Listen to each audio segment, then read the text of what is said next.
Good evening students. আমি কালিলৈকে তোমালোকৰ চেপ্টাৰ 2ৰ এটা চলকযুক্ত একঘাতৰ সমীকৰণ পাঠটোৰ অনুশীলনী 2.1ৰ কুৱেশ্যন নম্বৰ 1খিনি ডিছকাছ কৰিলোঁ। আজি আমি কুৱেশ্যন নম্বৰ 2খিনি ডিছকাছ কৰিম। কুৱেশ্যন নম্বৰ 2ত তোমাৰ 6টা কুৱেশ্যন দিয়া হৈছে আৰু কি কৰিবলৈ কোৱা হৈছে চোৱা, তলৰ প্ৰত্যেকটো সমীকৰণৰ লগতে চলকৰ কিছুমান মান দিয়া হৈছে বুলি কৈছে। ইয়াত চোৱা, এইটো এটা সমীকৰণ, ইয়াৰ লগত চলক কি x আৰু xৰ কিমান মান দিয়া হৈছে 1, 2 আৰু -2 মান দিয়া হৈছে। এনেকৈ এইটো সমীকৰণতো তোমাৰ y চলক ধৰা হৈছে আৰু y চলকৰ কাৰণে এইকেইটা মান দিয়া হৈছে। এই মানবোৰৰ ভিতৰত কোনটো মান সমীকৰণটোৰ সমাধান হ'ব নিৰ্ণয় কৰা। এতিয়া এই যে তিনিটা মান দিছে, তাৰে কোনোবা এটা সমীকৰণটোৰ সমাধান হয় আৰু কোনোবা এটা নহ'বও পাৰে। তো আমি কি উলিয়াব লাগে যে কোনটো মান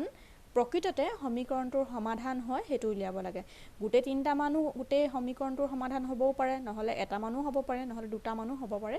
কোনকেইটা মান হয় সেইটো আমি উলিয়াব লাগে। গতিকে এতিয়া আমি কি কৰিম চোৱা, কেনেকৈ সমাধান কৰিম চোৱা। প্ৰথম প্ৰশ্নটোত কি দিছিলে যে 2x - 4 = 0। আমি কি কৰিম, xৰ তিনিটা মান যিহেতু দিছে, প্ৰত্যেকটো মানে সমীকৰণটোত বহাই চাম। তাৰমানে প্ৰত্যেকটো মানে xৰ জেগাত আমি বহুৱাই চাম। গতিকে আমি লিখিছোঁ প্ৰদত্ত সমীকৰণটোৰ বাওঁ পক্ষত x = 1 বহুৱাই। 1 আমি কি কাৰণে লৈছোঁ, কাৰণ প্ৰথমতে তোমাক দিয়া হৈছে 1 সংখ্যাটো। যদি আমি বহুৱাওঁ কিমান আহিব চোৱা, টুৱাইচ xৰ জেগাত আমি এতিয়া কিমান বহাম, সেই 1টো বহাম। 2 × 1 - 4 বাওঁ পক্ষত বহাইছোঁ ইকুৱেল সোঁপক্ষলৈ আছে 0 বুলি আছে। এইটো কৰি চোৱা হ'বনে নহ'ব। 2 × 2 - 4 = 0 আছে। এটা আনচাৰটো কিমান আহিব, -2 আহিলে, যিটো তোমাৰ শূন্যৰ সমান নহয়। গতিকে তোমাৰ এই সংখ্যাটো মানে 1 সংখ্যাটো সমীকৰণটোৰ সমাধান নহয়। গতিকে আমি কি কৰিম এতিয়া, এই নেক্সটটো বহুৱাই চাম, 2 সংখ্যাটো বহুৱাই চাম। গতিকে আমি ইয়াত লিখিছোঁ x = 2 বহুৱাই 2 × সমীকৰণটোত কি পাম চোৱা, 2 লিখিলোঁ যিটো আগৰ পৰাই আছিলে। এতিয়া xৰ জেগাত আমি কি বহুৱাম, xৰ জেগাত আমি এই 2টো বহুৱাম। 2 - 4 = 0। এতিয়া হয়নে নহয় চোৱা, 2 × 2 4 আহিলে, -4 = 0। গতিকে বাওঁ ছাইডৰ সমীকৰণটোত বাওঁ ছাইডৰখিনি সোঁ ছাইডৰ লগত মিলি গৈছে। গতিকে 2 সংখ্যাটো সমীকৰণটোৰ সমাধান হয়। এইটোতো নহয় বুলি পালোঁ আৰু এইটো হয় বুলি পাইছোঁ, হ'ল। নেক্সটটো চোৱা, কেলৈ হয় বুলি ক'লোঁ, কাৰণ বাওঁ পক্ষ আৰু সোঁ পক্ষ মিলি গ'ল। কেতিয়া মিলিলে, যেতিয়া আমি xৰ জেগাত মানে চলকৰ জেগাত সেই মানটো বহুৱাই চালোঁ তেতিয়া মিলি গৈছে। গতিকে সেই সংখ্যাটো, যিটো সংখ্যা বহুৱাইছিলোঁ সেই সংখ্যাটো সমীকৰণটোৰ সমাধান হয় বুলি আমি ক'ম। নেক্সট 3 নম্বৰটো কৰি চোৱা, -2 আছে, -2 বহুৱাই চোৱা, 2 × ইয়াৰ লগত 2 × -2 - 4 = 0 লিখিছোঁ। এইটো চোৱা, 2 × 2 কিমান আহিলে, 4 আহিলে, চিনডাল কি আছিলে, মাইনাছ আছিলে। এইটো যদি কৰা কিমান আহিব, 8 আহিব, -8 আহিলে, যিটো তোমাৰ শূন্যৰ সমান নহয়। তাৰমানে বাওঁ পক্ষ আৰু সোঁ পক্ষ মিলি যোৱা নাই। কেতিয়া মিলা নাই, যেতিয়া আমি চলকৰ মান -2 বহুৱাইছোঁ। গতিকে এইটো আৰু এইটো সমীকৰণটোৰ সমাধান নহয়। কোনটো সমীকৰণৰ সমাধান হয়, এইটো হ'ব সমীকৰণটোৰ সমাধান। গতিকে আমি ইয়াত লিখিছোঁ therefore প্ৰদত্ত সমীকৰণটোৰ সমাধান হ'ব কোনটো, অকল 2। যেতিয়া আমি xৰ মান 2 বহুৱাইছোঁ তেতিয়া হৈছে 2। এইটো হ'ব আনচাৰটো, হ'ল। বুজি পাইছা? ঠিক তেনেদৰে ছেকেণ্ডটো চোৱা, তোমাক সমীকৰণটো দিছে 11y + 5 - 6 আৰু তাত চলকৰ মানকেইটা তোমালোকক দিছে 0, 1 আৰু -1। প্ৰথমতে আমি কি কৰিম, 0 বহুৱাই চাম। 0 বহুৱাই চালে কি হয় চোৱা, 11 টো 11 ভাগেই লিখিছোঁ, yৰ জেগাত আমি কি বহুৱাম, 0 বুলি বহুৱাম, +5 আৰু এইফালে কি আছে, সোঁ চাইডে আছে -6 বুলি আছে। এইটো এতিয়া কিমান ওলাই চোৱা, 11 ওলালে, +5 11ৰ লগত তুমি যদি 0 মাল্টিপ্লাই কৰা কিমান আহিব, 0 আহিব, হয়নে? গতিকে এইটো কিমান আহিলে, আনচাৰটোত আহিছে তোমাৰ 5, কি হৈছে, বাওঁ চাইডে ওলাইছে 5 আৰু সোঁ চাইডে ওলাইছে -6, হয়নে? যিটো তোমাৰ সমান নহয়। গতিকে তোমাৰ এইটো y = 0 মানটো চলক সমীকৰণটোৰ সমাধান নহয়, মানে yৰ প্ৰকৃত মান নহয়। নেক্সট আমি 1 বহুৱাই চাম সমীকৰণটোত। কোনটো সমীকৰণত, এই সমীকৰণটোত yৰ জেগাত আমি 1 বহুৱাম। তাৰমানে কি আহিব চোৱা, 11 টো 11 ভাগেই লিখিছোঁ, yৰ জেগাত আমি কিমান বহুৱাম, × 1 বহুৱাইছোঁ, +5 এইফালে তোমাৰ -6। এতিয়া কিমান আহিব চোৱা, এইটো আহিলে 11 + 5 - 6 কিমান আহিব, এইফালে আহিলে 16 বাওঁ চাইডে আহিছে 16, সোঁ চাইডে আহিছে -6। সমান হয় জানো, নহয়। গতিকে 1 সংখ্যাটো সেইটো সমীকৰণৰ সমাধান নহয়, এই সমীকৰণটোৰ সমাধান নহয়। নেক্সট আমি -1 বহুৱাই চাওঁ, 11 × -1 প্লাছ 5 ইকুৱেল -6 এতিয়া তোমালোকক মই যে বাৰে প্ৰতি যে এনেকৈ লিখি আছোঁ এইটো তোমালোকে কনফিউজ নহ'বা কোনটো লিখিছোঁ আমি এই সমীকৰণটোতেই খালি ৱাইৰ জেগাত আমি যিটো মান বহুৱাব লাগে সেই মানটো বহুৱাই দিছোঁ প্ৰথমবাৰত আমি 0 বহাইছোঁ ছেকেণ্ডবাৰত আমি 1 বহুৱাইছোঁ আৰু থাৰ্ডবাৰত এতিয়া আমি কি বহুৱাইছোঁ -1 বহাইছোঁ কোনটো সমীকৰণত যিটো সমীকৰণৰ তোমাৰ সলিউশ্যনটো উলিয়াবলৈ দিছে সেই সমীকৰণটোত এইটো কিমান আহিব চোৱা 11 ইনটু 1 কিমান আহিব 11 চিনডাল কি আছে মাইনাছ চিন প্লাছ 5 ইকুৱেল -6 এতিয়া এইটো কৰি চোৱা ডাঙৰ সংখ্যাটো 11 সৰু সংখ্যাটো 5 এটা সংখ্যাৰ আগত মাইনাছ আছে এটা সংখ্যাৰ আগত প্লাছ আছে গতিকে আমি কি কৰিম বিয়োগ কৰিম 11ৰ পৰা 5 মাইনাছ কৰিলে কিমান আহিব 6 আহিব আৰু ডাঙৰটোৰ আগত কি চিন আছে বিয়োগ চিন আছে গতিকে আমি ইয়াত বিয়োগ চিন লিখিছোঁ আৰু এইফালে কিমান আছে -6 তাৰমানে তোমাৰ সমীকৰণটোৰ বাওঁ পক্ষ আৰু সোঁ পক্ষ কি হৈছে মিলি গৈছে কেতিয়া মিলিছে যেতিয়া আমি y ৰ মান -1 বহুৱাইছোঁ গতিকে এইটো হ'ব সমীকৰণটোৰ সমাধান এইটো হ'ব -1 হ'ব সমীকৰণটোৰ সমাধান বুজিছা ইয়াতে চোৱা এইটো ইকুৱেশ্যনত আমি কি কৰিম প্ৰথমতে y ৰ মান যিটো 3 দিয়া আছে 3 টো আমি এই সমীকৰণটোত বহুৱাই চাওঁ চোৱা ইয়াতে মই বহুৱাই দেখাইছোঁ 3 * 3 / 5 এইটো আমি ক'ত পালোঁ 3 * y আছিলে y ৰ জেগাত আমি এই 3 টো বহুৱাই চাইছোঁ আৰু ৰাইট সাইডে কি আছে 3 আছে ওপৰত কিমান আহিলে 3 * 3 9 আহিলে / 5 আহিলে যেটো তোমাৰ 3 ইকুৱেল নহয় গতিকে আমি নট ইকুৱেল চিম্বলটো ইউজ কৰিছোঁ তাৰ মানে কি এই যে 3 টো হেতু তোমাৰ সমীকৰণটোৰ সমাধান নহয় বুলি পাইছোঁ হল নেক্সট আমি কি কৰিম -3 বহুৱাই চাম সমীকৰণটোত -3 বহুৱাম 3/5 আছিলে তাৰ লগত কি আছে y আছে y ৰ জেগাত আমি কি বহুৱাম -3 বহুৱাম আৰু ৰাইট সাইডে তোমাৰ আছে অকল 3 এতিয়া এটো যদি সমাধান কৰা কিমান আহিব এইফালে আহি লেফট সাইডে আহিব 3 * 3 9 আৰু 5 আৰু চিনটো কি আছে মাইনাছ চিন আছে এতিয়া চোৱা এইটো আৰু এইটো বাওঁ সাইডৰটো আৰু সোঁ সাইডৰটো একেই নহয় গতিকে আমি নট ইকুৱেল চিন দিছোঁ লাষ্ট আমি কি বহুৱাম 5 টো বহুৱাই চাম তাৰ মানে 3/5 আছে ইনটু আমি কি বহুৱাম 5 বহুৱাম আৰু এফালে তোমাৰ 3 আছে এতিয়া চোৱা এফালে তলত 5 আছে ওপৰত 5 আছে 5 এ কেনসেল গ'ল তাৰমানে তোমাৰ আলটিমেটলি কি হ'লে যে বাওঁ সাইডে আছে 3 আৰু সোঁ সাইডে আছে 3 তাৰমানে দুটা সাইডে মিলি গৈছে দুইটা পক্ষ মিলি গৈছে বাওঁ পক্ষ আৰু সোঁ পক্ষ গতিকে আমি কি ক'ম যে এই y = 5 এই মানটো তোমাৰ সমীকৰণটোৰ সমাধান হয় গতিকে আমি লিখিম সমীকৰণটোৰ সমাধান হ'ব 5 বুলি লিখিম আনসাৰ আমাৰ 5 আহিব বুজিছা তোমালোকে নেক্সট টু তেনেদৰে চোৱা সমীকৰণটো দিয়া আছে আৰু মানকেইটা একেটা দিছে প্ৰথমতে আমি কোনটো মান বহুৱাম সমীকৰণটো প্ৰথম x ৰ মান y বহুৱাই চাম চোৱা সমীকৰণটো আমি কেনেকৈ লিখিলো নে তোমাৰ নৰ্মেলি থাকিলে এইটো সমীকৰণ x + 5 = 7 - x আছিলে হয়নে এইটো x আছিলে এতিয়া আমি কি কৰিম চোৱা x ৰ জেগাত আমি কি বহুৱাম 1 বহুৱাম তাৰমানে ইয়াত আমি লিখিলো দেন 1 + 5 7 - 1 লিখিলো দেন হল এতিয়া চোৱা কি আহিছে চোৱা 5 এ 1 এ প্লাস কৰিলে 6 আহিলে 7 ৰ পৰা 1 মাইনাস কৰিলে 6 আহিলে আনসাৰটো হৈছে নে বাওঁ পক্ষ আৰু সোঁ পক্ষ মিলি গৈছে গতিকে আমি এটা সমীকৰণটো এটা সমাধান কি পালো 1 বুলি পালো হয়নে 1 বুলি পালো এটো আমি 1 বুলি লিখিছো নেক্সট আমি কৰি চাও কি জানি এটো সমীকৰণটোৰ সমাধান হ'বও পাৰে গতিকে আমি এবাৰ নেক্সট -1 বহুৱাই চাম ইয়াত আহিব -1 + 5 ইয়াত লিখিলে 7 - 2 আগৰ পৰা আছে আমি x ৰ জেগাত কি বহুৱাম -1 বহুৱাম দুটা মাইনাস কেলে আহিলে বুজি পাইছা নহয় a - 2 প্ৰথম -2 আগৰ পৰা আছে আৰু নেক্সট পিছৰ -2 কেনেকৈ আহিলে x ৰ জেগাত আমি কি বহুৱাইছো -1 টো বহুৱাইছো তাৰমানে এই x ৰ জেগাত আমি -1 টো বহুৱাই দিছো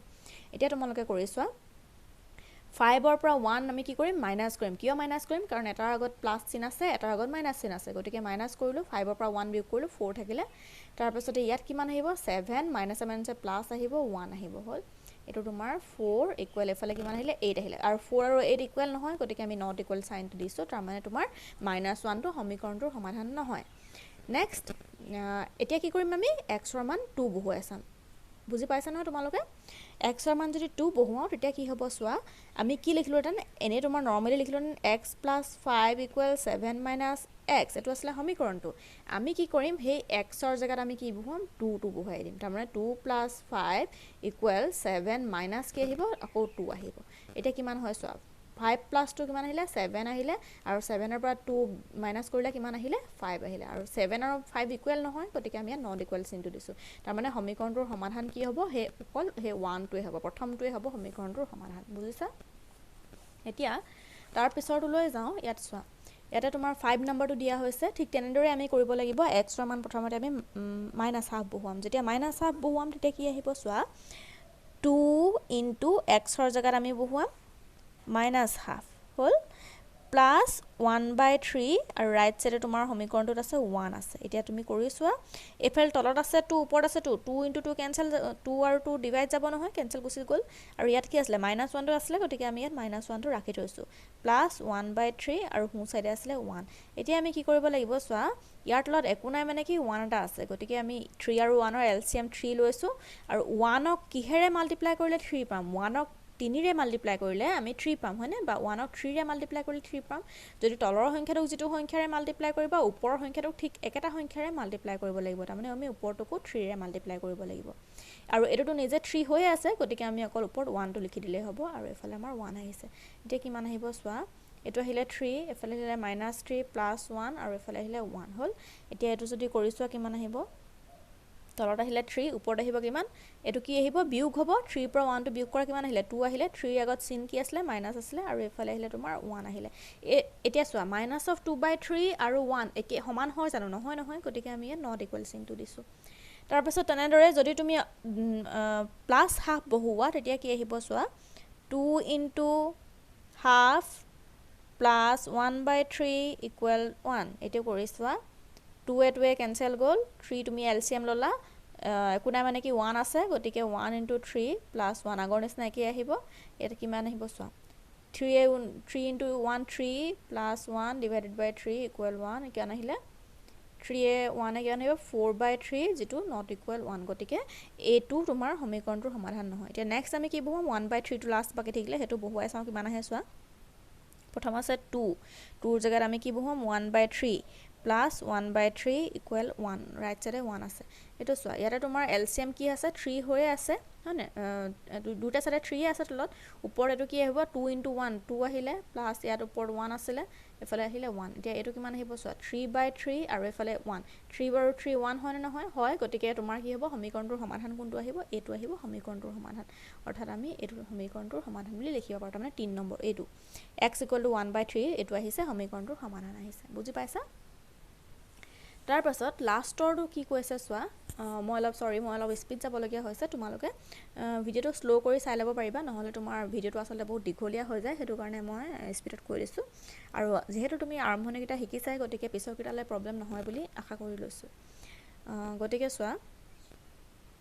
এতিয়া এইয়াত আমি কি কৰিম দুইটা সাইডে p আছে হয়নে চলক p আছে চলক p প্ৰথমতে আমি মান কি বহুৱাম 2 বহুৱাম ইয়াত 2 বহুৱাই কৰি চাও চোৱা 10 * 2 minus 4 equal এফালে আছে 4 to 4 ভাগে বহুৱালো 2 into p ৰ জায়গাত আমি কি বহুৱাম 2 বহুৱাম plus 1 এতিয়া আমি এটো কৰি চাও 10 into 2 কিমান আহিব 20 আহিব -4 এফালে 4 টো আমি এনেকৈ লিখিছো 2 into 2 কিমান 4 আহিলে plus 1 আহিছে হয়নে 20 ৰ পৰা 4 মাইনাস কৰা কিমান থাকিলে 16 থাকিলে এফালে আহিলে 4 4 লগত 1 প্লাস কৰা কিমান হল 5 আহিলে তো এফালে থাকিলে 16 আৰু এফালে 4 into 5 কিমান আহিলে 20 যেটো তোমাৰ সমান নহয় নট ইকুৱেল সিম্বলটো দি দিছো লাষ্টত আমি হয়নে গতিকে কি পালো এটো তোমাৰ সমীকৰণটোৰ সমাধান নহয় এটো নহয় বুলি পালো নেক্সট আমি 4 টো হয় না নহয় কৰি চাও এটো হয় না নহয় কৰি চাও 10 into p ৰ জায়গাত কি বহুৱাম 4 বহুৱাম মাইনাস এটো 4 টো 4 বাকে থাকিলে এফালে আসলে 4 into twice p ৰ জায়গাত আমি কি বহুৱাম 2 টো 2 ভাগে থাকিলে p ৰ জায়গাত আমি কি বহুৱাম 4 বহুৱাম 4 plus 1 বহুৱাইছো কিমান আহিলে 10 into 4 40 আহিলে -4 এফালে আহিলে 4 into 2 কিমান আহিব 8 আহিব মাল্টিপ্লাই কৰিছে plus 1 আহিলে কিমান আহিব 40 ৰ পৰা 4 মাইনাস কৰা কিমান আহিলে 36 আহিলে এফালে থাকিব 4 আৰু 8 plus 1 কিমান আহিলে 9 আহিলে তো এটো কৰিছো 36 আৰু 9 into 4 কিমান আহিব 36 তা মানে লেফট হ্যান্ড সাইড আৰু ৰাইট হ্যান্ড সাইড মিলি গৈছে হয় তাৰ পাছতে এতিয়া তুমি কি কৰিবা গতিকে সমীকৰণটোৰ সমাধান কি পালা সমাধান তুমি পাবা যে কি সমাধান তুমি কি পাবা এটাটো পাবা তুমি 4 বুলি পায়ে গলা হয় না 4 বুলি পালা সমাধানটো আৰু তুমি এতিয়া -4 টো হয় না নহয় কৰিছোৱা হা কৰি চালে কি আহিব চোৱা 10 ইয়াত লিখিবা p = -4 বহুৱাই বুলি লিখি লবা বহুৱাই 10 into -4 হল ইয়াত -4 টো আকৌ আছিলে এটো -4 equal 4 2 into এটো চিন দি দিও 2 into -4 plus 1 ব্ৰেকেট ক্লোজ কৰিছো 10 into 4 40 আহিলে এটো -4 আছিলে গতিকে -40 এটো তোমাৰ -4 4 to 4 ভাগে আছে 2 into 4 কিমান আহিব 8 আহিব মাইনাস চিন থকাৰ কাৰণে মাইনাস প্লাস 1 আহিলে এটো কিমান আহিব চোৱা মাইনাস 40 মাইনাস 4 কিমান আহিলে মাইনাস 44 আহিলে আৰু এফালে কিমান আহিব 4 আৰু এটো মাইনাস 8 প্লাস 1 কিমান আহিব 7 আহিব মাইনাস 7 আহিব হল এটো কিমান আহিলে এফালে আহিলে তোমাৰ লেফট হ্যান্ড সাইডত আছিল মাইনাস 44 ৰাইট হ্যান্ড সাইডত কিমান আহিব 7 into 4 কিমান আহিব 28 আৰু 7 আগত মাইনাস আছিল গতিকে মাইনাস চিনটো দি দিছো এতিয়া চোৱা লেফট হ্যান্ড সাইড আৰু ৰাইট হ্যান্ড সাইড মিলি যোৱা নাই হয়নে গতিকে এটো তোমাৰ সমীকৰণটোৰ সমাধান হ'ব নোৱাৰে গতিকে সমাধান কোনটো পালো ইয়াতে অকল 4 টো পালো হল ইয়াৰ পিছৰ ক্লাছত আমি এটো চেপ্টাৰৰে এটো অনুশীলনৰ নাম্বাৰ কোৱেশ্চন নাম্বাৰ 3 কিনি ডিসকাস কৰিম